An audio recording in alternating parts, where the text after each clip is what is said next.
Welcome to Pull the Pin Already, a place where average veterans come to share their views on the world as we see it. We can't promise you'll like what we have to say, but we'll promise it's genuine. I'm Jim. And I'm Mike. It's time to pull the pin. Oh, yeah.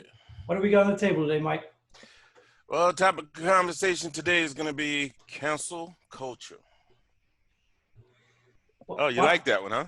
Well, I'm a little confused on that. Why don't we start by maybe defining what cancel culture is? And I happen to know the Webster dictionary definition. Oh, tell me what Webster says. Well, Webster says the act of canceling, also referred to as cancel culture, as the removal of support for public figures in response to their objectionable behavior or opinions.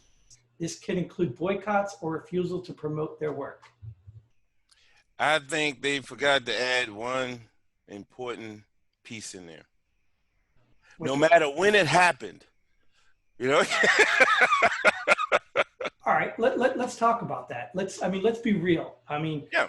Military aside, before we were even old enough to join the military, how many times have you said and done something in your past that, you could have been canceled before you were even old enough to vote?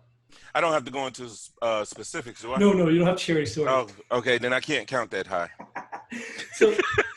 So in reality, the cancel culture thing, I don't know who's immune to it. I just don't know. Oh, and sorry. I think what we're actually starting to see is cancel culture is really designed for one group. And I'm not into the grouping and labeling. I don't want to get too far into that part unless we explore that. But I think cancel culture comes from one type of person. Like, I just don't think everybody's subject to cancel culture because we don't walk around thinking about it. Okay. Well, who's the one group you're referring to? Well, I'm not sure I could put a label on them, but you hear in the media, and I don't like to listen to the mainstream media, but you hear like people talk about the leftists and the liberal types, and the people basically they're whining about everything. Everything's offensive. Right. Everything's let's cancel this. The Me Too stuff. Let's dig out 20 years ago. I think he brushed my butt, so he harassed me, and I don't see that from normal people just trying to live their lives. Yeah. See, here's where I'm kind of on the fence about certain things.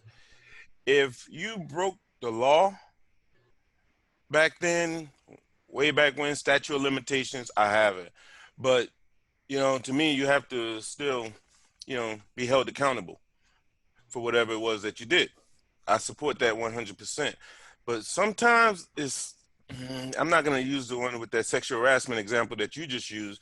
Some of the things I've been hearing, I'm like, okay, I thought that was just a way of life. Whether it's bullying or something like that, or if someone I can't believe I'm about to say this, but if someone reached a certain point in their career, let's say a high office position, and then you're being called out for something you did when you wasn't in said position, I have issue with that. I really do, because that should have came out before he reached that. You can say this about the president now, and you can say it about even Clinton. So Right. We have both sides there. But what I don't like is that cancel culture. You're quiet when Jim does it, but you're more boisterous when Mike does it. Yeah, I don't understand that. That was on my list, the hypocrisy Yeah. of it. And that's why I started. And I don't, like I said, I don't want to tag groups and names and things like that. But the hypocrisy tends to be glaring. You tend to see a lot of things getting canceled, like, lately in the news, the companies come out and support the president. Next thing you know, we're boycotting that company because they support the president. Right. But yet, you got a governor in Virginia that's already either blackface, KKK, and yet he's still the governor. It's just the hypocrisy of it drives me crazy. And I think that's one of the cultural things that's happening right now that I think is driving most of us insane. And I don't know if I could speak for you, obviously, but in the military, we have standards. You may not like them, you got standards. Everybody has to look a certain way, and they're clearly designed that way so that we know where the line is.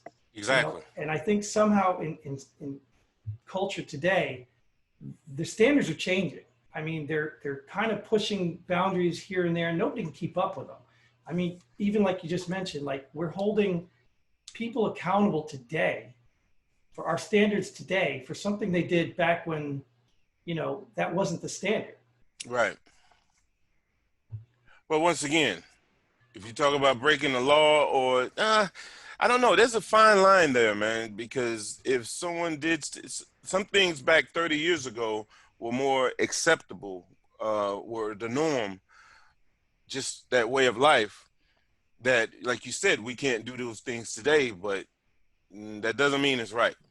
Sure. So it's, like I said, it's a fine line there. And I personally, I don't know where to draw that line. So with the cancel culture, I pick and choose. Well, I really do. Let's go to the crux of the whole argument. What does it matter? Where's the punishment? Like, so what? Okay, you dug up things that I did 20 years ago that I wasn't proud of. I've made mistakes. I mean, heck, by today's standard, I could be canceled tomorrow. So probably going to be anyway. But I mean, you could dig up things from my past that I was not proud of, mistakes I've made, things I've done. Some of which, I'm not going to share too much detail, but I may have stolen somebody's property and brought it down the lake and had fun on it and then just left it where it was. Hold up, Jim. Hold up. I don't mean to interrupt, but let's not do specifics, okay? Because then I'm gonna no, I can't. I don't know what the statute of limitations is on some things here. Well, the point being is I was a young, dumb kid. I mean, and to be held accountable today, I mean, it's hard to say. Like, if I do it in my conscious adult years, I should know the risk. I should know the consequences. So yes. I think it's really unfair to go back into people's history, especially as they were children or we can say minors. It's just not fair. I don't know about you, but I haven't seen anything with this cancel culture that someone did when they were a minor. And I'll say a minor being under 18, that it's affecting their career today with this cancel culture. But even 21,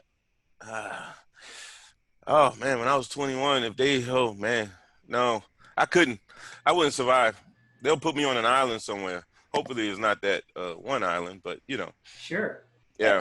And let's be real. If you're talking about the law, I mean, find me someone that has never sped before. Like, simple laws. Everybody knows the speed limit. You learn driver's ed, but you speed because whatever. I mean, you just get into the mood, the motion. So everyone's done something. Right. I just don't think it's fair to criminalize, or that's not even probably the right word, because it's not fair to hold everyone to such a high standard for something. Like you said, if it's criminal, obviously you gotta pay up. You gotta own up to that. But even if it was criminal and statute of limitations wore off, you said about seeing it. One of the places I've seen it is like a format we have right now. My son, he loves watching YouTube videos, and a lot of YouTubers, if you think about the beginning of YouTube, a lot of people that get on this forum, this platform, this video, talking to a screen, playing games, a lot of those kids were, back in my day, I don't want to pick nerds, they were the antisocial kids who didn't really have friends, so they have a lot of darkness in them. And I don't mean that as an evil. I just mean that they tend to be more alone. And then when they start to become popular or famous, they're going to be confronted with a lot of opportunities, and some of which may be illegal, but very tempting.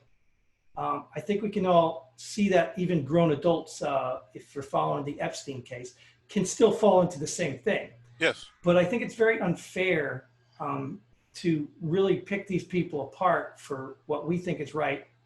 And yet we probably have done the same things before.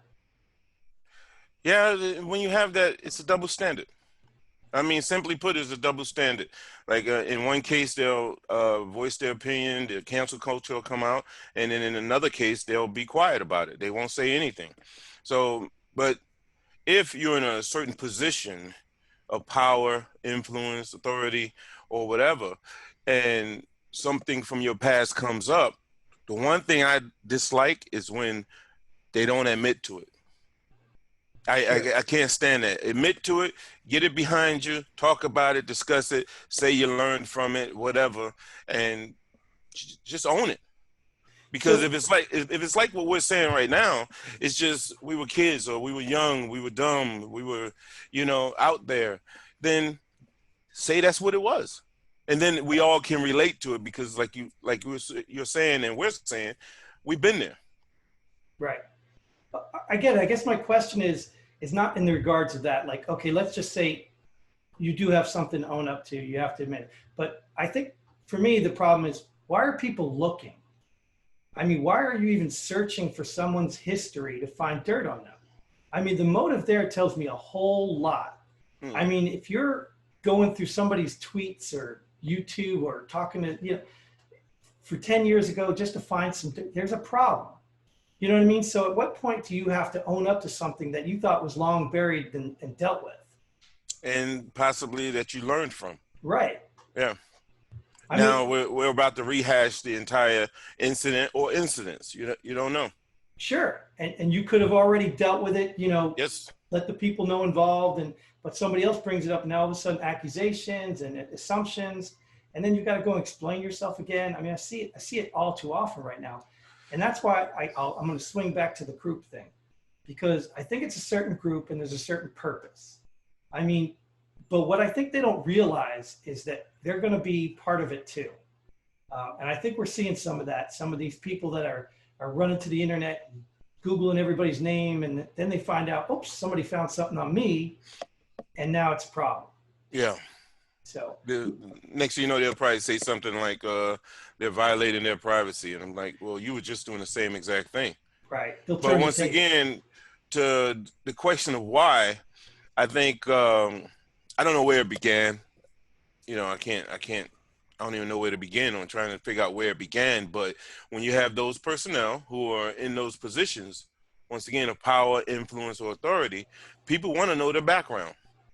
Sure, you know? And I think it's due diligence to look at what character you're dealing with. Yes. But I think even if you look at examples like in the military, if you go get a top secret clearance, yeah, I mean, that's a good example. They search a large portion of your background. I mean, they want to know what kind of character this person is, but they also don't hold a lot of credibility to something you did when you were 16 years old at your first job and you stole some dirty magazines or something from the store you worked at. You know, they don't consider that like, oh, we can't hire this guy. He stole something when he was 16 years old. You know, that's ridiculous. But that's what people are doing right now. They're going back and they're looking at things that they think are morally wrong, and you can't, you know, do this because you did this 30 years ago, or, you know, I mean, the Kavanaugh, I don't like to pull the politics too much in it, but the Kavanaugh was a perfect example. I mean, this lady couldn't even corroborate anything. She just pulled back something from years ago that she doesn't even remember where it was, when it was. Like that shouldn't even be allowed. Right. I mean, there's got to be some limit. That's a fine line, man. That's, I don't know. It's fine because of the offense she's alleging. Yes. So I agree with you there. If he really did do the crime, I get it. You know, I think it doesn't take away from the fact that he could have learned from it and moved on and just dodged a bullet, but he still needs to be held accountable for something he did as a crime. So I get that. But at what point do you just say, lady, that didn't happen, stop making up stories, versus, holy cow, 30 years ago I did this, you know, like. Yeah, but some people would say, well, those people who are going to the Google or the internet to find, let's call it what it is, dirt on someone, for one, they're not always trying to find dirt. It just pops up when they're just doing their due diligence, and they could be trying to support someone as well. And then some people, they find some negative information and be like, wow, I can't support this guy or this woman or this person. They once in their past, they did something that, you know, is a pet peeve of mine. Sure. You know? So, I mean, it could be interpreted as they're doing their due diligence in making sure this person is the right person for the job, the position, or whatever. Right, but you're also getting into an area where, if let's say like I did something in the military, like you know, I'm a man and I saw an attractive girl and I made a comment, whatever, and somehow I didn't think it was that bad, and she didn't like me because I was some disgusting slob, and you know what I mean? Because you know the old saying, sexual harassment only applies to ugly people, otherwise it's flirting. Yeah. So let's just say, that she didn't appreciate it. She harbored that. You know what I mean? Like 30 years down the road, I don't even remember that. Right, Because to me, right, it was harmless. I didn't mean anything, but yet she harbored that. So now right. 30 years down the road, she gets to say I sexually harassed her or see, that's where I said, that's why it's too tough. I think there should be a Yes. certain. So is it your position that she didn't say anything then, but then now 30 years, maybe she she saw you on the news or something and that just reignited some memory in her past? We don't know. So is it that you didn't say anything before 30 years ago, so keep your mouth shut now? Well, yeah, Yeah, I see the I, look on your face. I get it. I don't think it's Yeah. simple. I don't think it's simple, but I just don't think it's fair either in a sense of like, okay, let's bring it up. But why are you bringing up something 30 years ago? I can't even remember the details of it. Right. You know what I mean? How can I defend myself? I can't even remember the details. If it really impacted you that much, and I know we can get into the whole victim Yeah. mentality, Yeah. I get it. Yeah. I know we can go there. I know it's real. I personally had some experiences in my past that I would never bring up until years later. So I understand that. But I also understand that there's no need for me to go after retribution for this since I've already held it. I've already owned it. You understand what I'm saying? By holding it in, I owned it. And I think it's not fair 50 years, 30 years down the road to be like, okay, now I want you to own it. I just don't see it that way. I don't see it fair. Right. And I know life's not fair. So, It's true. I'm pouting like a little, chair force. I mean, sorry. Let me ask you this: if you had, if you had to choose a side, which side would you choose? Sides being, do you support the victim more or the subject, as we used to call them? Well, I mean, if you're going to make it black and white like that, I'm going to always take the side of the victim. Right. You always have to, because it's better to assume that he, or whoever's claiming it is been a victim. And of course, we want to help those people because that's by nature what we're driven to do. Right. Especially if you're serving in the military, we're usually driven to help people. Right. So it's usually the victim side we take. But I just don't blindly believe everybody. So I just can't say that I'm just going to jump out and say, oh, they're claiming it, so it's true. Yeah, yeah. That's why I say let people do the investigation. And the only standard or metric I can go by is myself. If someone said I did something 20 years ago, and if or 30 years ago, yeah, let's go with 30 years ago. Well, you're only 35. What could that be? Yeah, I know. But no, if someone said I did something that many years ago, I would say, first of all, I really and truly don't remember. I don't. Let's talk about it. And if you don't want to talk to me, then I say, hey, let the investigators investigate. Right, but let's be fair. Look around. Like cancel culture, I think to me is a new term. It's a sort of a new term. It's not a new practice, but it's a new term. But I think the problem is as soon as the allegation is made, everyone is jumping on it. Mm-hmm. Everyone is immediately calling for cancel culture. And even if we go back to the standard of what should be canceled, what should not, like we were talking about, supporting your president is not cancel culture worthy. It's just, that's ridiculousness. So if you're talking crime, like we've kind of been talking about, we've kind of been talking more about criminal activity or something more malicious than supporting your president. But the cancel culture we're seeing is just a wide variety of nothingness of people who don't like something or get offended. And I think at some point we need to define it and we need to know what's acceptable, what's not. But I don't think there are rules. I think you hit the nail on the head with that one, because we were talking about potential criminals versus potential patriotic Americans. Right, just pure jealousy, hatred. Yeah. I mean, that's why you have to be real. That's why these people do this. And you even spoke about it, when somebody gets popular, did it trigger your memories, or did now they have popularity that now you want to bring them down? Right. I mean, so there's motive behind it too. And I can't claim to know someone's motive unless they tell me, but there is motive. So how did you feel about the Goya boycott? I think it's ridiculous. Yeah. That's my point. It's ridiculous. The man also went to see President Obama. Right. And he went to see this president, and he commended the guys. President Trump's a businessman. Right. So he's an owner of a business, and he commended Trump for his work. So clearly he benefits from having a businessman in the office, and you're mad at him? Right. And he's helped out the Spanish community so much. Yeah. I mean, and you're mad at him? I have to say, with the Hispanic community, I think that backfired. Of course. Well, it backfired because they're trying to take too much.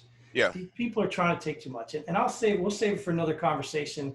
But I think that the hatred these people have, and I say these people because I can't really identify them. Right. I mean, I think they come in all different other labels. Yeah. But they either hate this country or they hate the man so much that everything is just a battle for them. I think it's more of they don't hate the country. I would say I think it's more of they hate what he represents from their perspective. Yeah. So they want to any one group, person, or whatever that associates themselves with him, then they want to take him down. And I hate to say it, but I get it. I really do. Well, I mean, sure, everybody's out. I'm not saying it's right, but I understand it. Well, everybody's out for their own interest. Everybody cares about what's good for me. Yeah. You know, and I think that's one of the problems we have, just as human race. I mean, the selfishness is just so obvious. Oh, selfish. Oof. And that's a topic for another day. Sure. And I'm not ignorant enough to deny my own. Right. Same here. but to be in reality, when you step back, and one of the things I like to talk about when you talk about cancel culture, I'll even tie it to cancel culture, is every problem that's presented to you in the country or with the president or with every problem, you bring it into your house. You know what I mean? Like, bring it into your house. Like, whether it's immigration or the budget or, bring it into your house and you're the person in charge. What would you do if this problem was in your house? What would you do if, your father was acting or behaving like, the president, the language and the demeanor and stuff like that. Right. Bring all that stuff in your house instead of trying to pretend you're going to solve the world's problems, because you can't. Nobody's going to solve everybody's problem. Bring it in your house and at least get a better perspective. I agree. And it's some people would say that's like saying clean up your own house. Well, yeah. Well, I'm just saying in an analytical way, but I also agree with that statement too. Yeah. I think if cancel culture, if you're really going to throw stones at somebody, you really need to make sure your house is not made of glass. That's right. That's right. So if you think canceling Goya is great because he likes the president, I mean, what's going to happen if your president gets in there and people don't want to support him, or, I mean, like, you can't. Or the businesses that might support him or her. Yeah. Right. And then what about the people who don't agree with you? I mean, you just can't, it's getting silly. It's really getting silly. Right. I did want to try. I think, I'm sorry, but I did, I think that's a valuable point, mentioning the Goya boycott versus all the other cancel culture activity that we've seen. It's totally different. Right. Because there's nothing criminal, potential, past, whatever, but there's nothing criminal about it. No, and I think I was going to bring it up. A good example of this is, what's his name? Alex Jones. I didn't follow that guy much. I'm talking about his conspiracy guy that, and I say conspiracy guy because that's the label he got, but some of his conspiracies are sounding more real than not. But, so this guy was just very boisterous, or, he was just all over the place. That's why people didn't like him. But it wasn't really all to do with what he said. Well, yes, some of it was. It's not fair. I didn't follow the guy, so I can't be real unfair. But the point is, they completely removed this man from a platform. I mean, I personally, this is going to be a crazy thought for you. You're probably going to be like, what? But if I was a Jewish man and I lived in Germany, I would like to see all the Nazis have their flags on their front porch so that I know where I'm not welcome. As long as they don't touch me or hurt me, I could care less what they're flying. But at least to know who these people are is a little more secure than to have to wonder, is this guy playing nice to me and then he's going to go sell me out, 2 days later? you know, I think it's a wise thing to let people have their voice.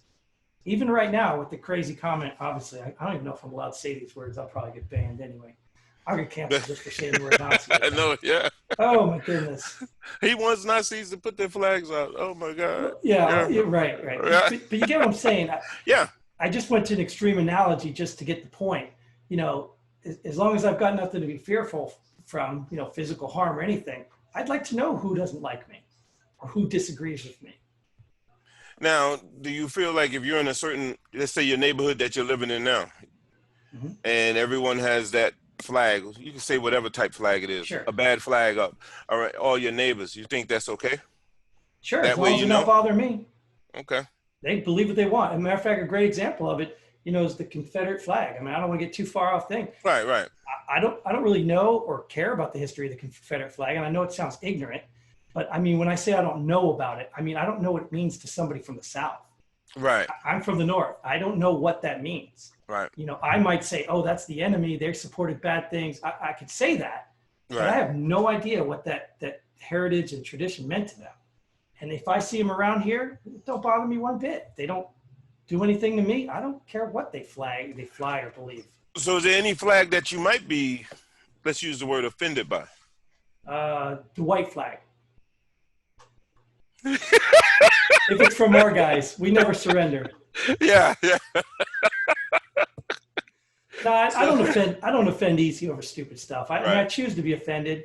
I will get more offended on personal issues. If you attack me personally, I might be offended, but I don't walk around and say, wow, like, wow, we're going to get way off if we go into too many tangents here. But, you know, as a soldier, you know, the Kaepernick thing, obviously I don't want to go too far, too deep into this, but that hurts me, but it doesn't offend me. Does that make any sense?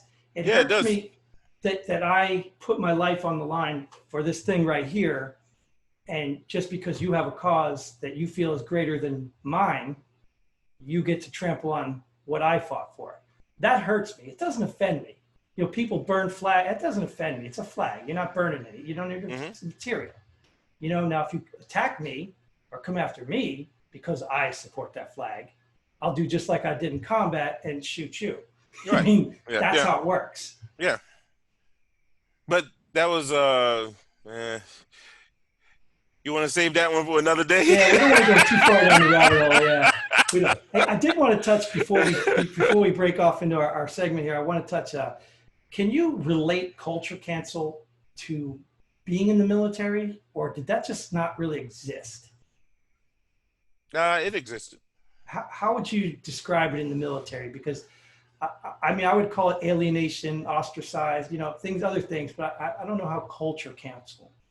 Culture cancel.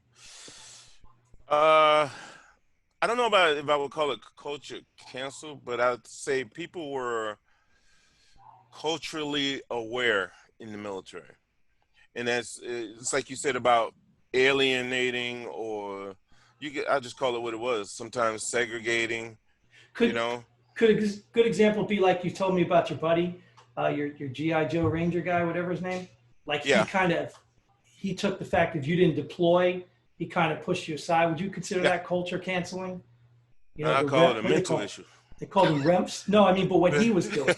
Trying to cancel people because they had no deployment, or you know, maybe it might play out in if he's your officer or commander, or he's in any position of authority, he wouldn't send you to a school because you were, you know, never deployed, or you weren't tough enough, or what was the word they called back then? A pogue or something like that? Yeah, you were just a pogue.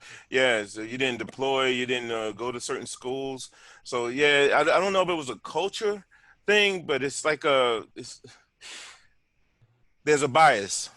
Sure. You know what I mean? There's a bias there based on their own beliefs, and that's kind of like going back into our last episode. But if you didn't do certain things in the military, then you weren't worthy of things you could have aspired to be, you know, when they had that control. So they looked at you different.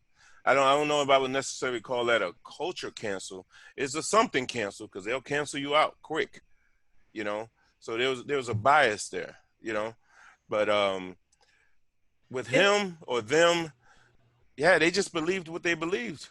Excuse me, they believed what they believed, man. And if you weren't a part of, yeah, I guess it is. If you weren't a part of that culture, then you were nothing. Right. You know? I mean, how about yeah, like they canceled it? Yeah. Yeah, like people, you've been on a deployment where not everybody went, right? Right. You know, when you come back, don't you kind of alienate that guy who didn't go? I mean, even though you may not mean to, you're kind of bonding with the people you deployed with, but you're kind of like, Yeah. hey, he's a rear guy. He didn't do anything, you know? Right, right. And I think you have that in all groups. Whereas if you didn't do a certain thing, then, and sometimes the people will alienate themselves, you know? Right. But just to bring it back, if people were free to do these things, where does it stop? Right. You know, because I would get offended if I know they stopped Jim from going to a certain school because he didn't deploy or been off to war or something like that. You know, I think that's wrong. So we just can't let everyone be all free and, you know, do what they want to do based on their own personal beliefs. Fair enough. Hey, especially when it impacts someone else. Right. So before we actually pull the pin on this, I just want to say, cancel culture, good or bad? Ugh, on the fence, brother. On the fence. And you're gonna stay there, right? I gotta stay there. Yeah.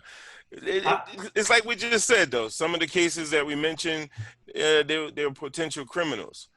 You know. So I'll sit on the fence with you too. I'll say it's good when used right, and it's bad when used wrong. There you go. Perfect. So I'll sit on the fence. All right. So let's go back to our favorite section a segment. Sorry that we've incorporated the name of the show on. It's just pull the pin already, and obviously, as I explained, something that just annoys us. And today, I could give you the honor of going first if you like. Oh yeah, I'll take the honor on. Right. Yeah, I'll take that. Pull the pin. What I want to talk about, Jim, please. Why are people sending these Facebook posts or social media posts saying, "Oh, asking for a friend"? I don't get it. The friend can't ask the question. I think it's a little. I think they're scared of the responses they're going to get, and they don't want to be labeled. They don't want to be canceled, if you will, right? So the question is really coming from them, but then they put that little blurb at the end of it, asking for a friend. Well, put the friend in the comment then. Yeah, I want to know why all women are blank, asking for Jim. That's what I would say. I am never, ever going to ever say that I'm the smartest guy in the world or even smart in general. But I always thought that was like sarcasm. Yeah. I always took it as, hey, I'm asking for a friend. Yeah. So, but Mike wants you to stop doing it, so stop doing it. Yeah, pull the pin.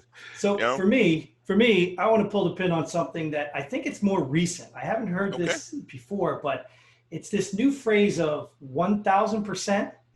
Oh, like you don't have to be even good at math to know that there's no such thing as 1,000% in retrospect to what you're talking about. Of course, maybe there's 1,000%, but they're trying to 100%. Yeah. And they're trying to say it's 1,000% makes it more. 100% means the whole. So the whole thing is important. 100% of it is valuable. So can we just stay with 100%? It's cool. It's still usable.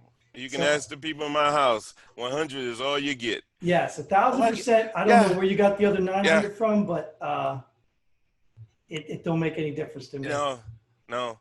Your 1,000%, believe it or not, is 100%. Just pull the plug, you know? Outstanding.